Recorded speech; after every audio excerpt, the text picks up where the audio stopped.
RetroVGS gaming videos. Gameplay in the background is Void Invaders by Void Dev and published by Black Shell Media. You can get a link to the author below. Hey, Rob here. Now, I try to keep this station very positive. I generally only talk about games that I like, blah, blah, blah, blah, blah.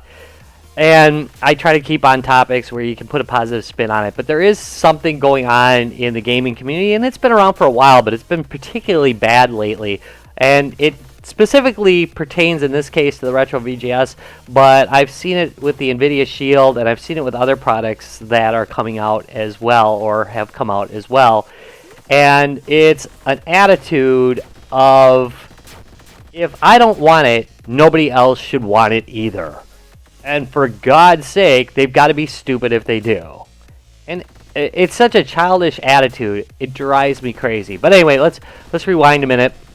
And we're going to talk about the RetroVGS, which is a console-based system that's being released by a group of dedicated retro gamers. And it was just kind of a project thing. It's just kind of a toy for them.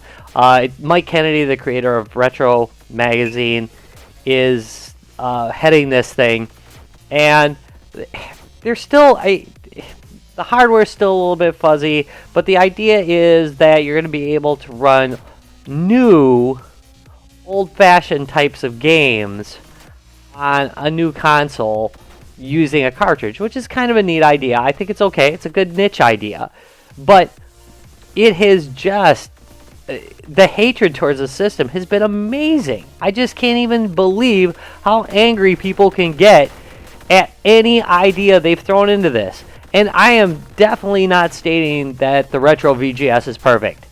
In my opinion, the price was too high. I thought they made a mistake going on Indiegogo. Apparently, they felt the same way because they're working on lowering the price and they're going to switch it over to a Kickstarter campaign. But that's my own personal problem. Now, I do communicate that to them, and that's fine.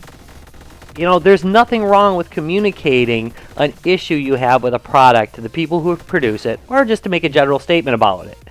Where the problem shows up is when it is not a product you'd even be interested in no matter what, and you are just sitting there and hating on it.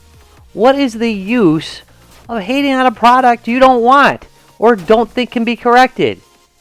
If you don't want it, why does it have to be that nobody else could have that stinking item either? Lord forbid somebody wants a handheld Android game system. Lord forbid somebody wants a retro style game system that actually isn't an old game system and they want to plug it into a TV. Oh, Lord forbid somebody hooks up an old game system to an HDMI television set and upscales it. Ah, terrible. Nobody should be able to do that. We need to stop this. It's a sin. Anyway, I don't get that. I don't get why there are people out there that it's not enough that they don't want it. They have to demean anybody who does.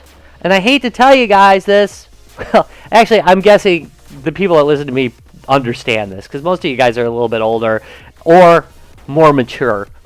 But just because you dislike something or don't see a use for it doesn't mean that somebody else doesn't see a use for it. I don't need lady shavers, but I better use something else. I'd look pretty nice with smooth skin. But anyway, I don't use lady shavers. And I don't go to Bic's website and constantly berate people who use lady shavers just because I don't use it.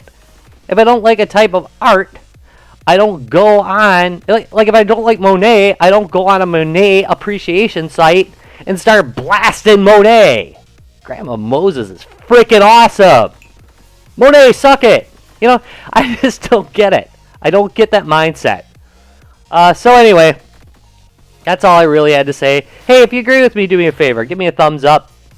And if you enjoyed this, give me a thumbs up and subscribe for more. Thank you very much for listening to this rant, and now back to more positive things.